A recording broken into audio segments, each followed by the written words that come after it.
তুমি তোমার নিজেকে নিয়ে চিন্তা করো, সেটাই সবচেয়ে সত্য অনুসরণ, বিশ্বাস।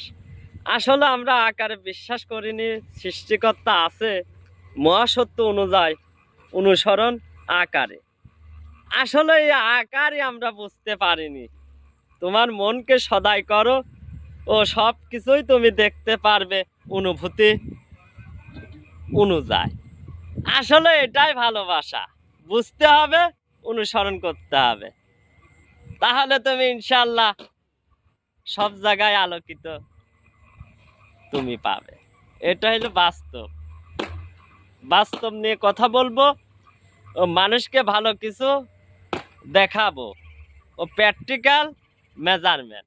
আসলে মেজারমেন্ট অনুযায়ী কথা হবে ও মানুষের ভালোবাসার কথা অনুভূতি অনুসরণ ভাবে তার স্মরণ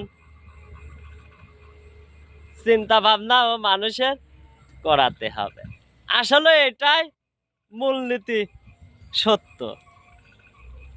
ধন্যবাদ।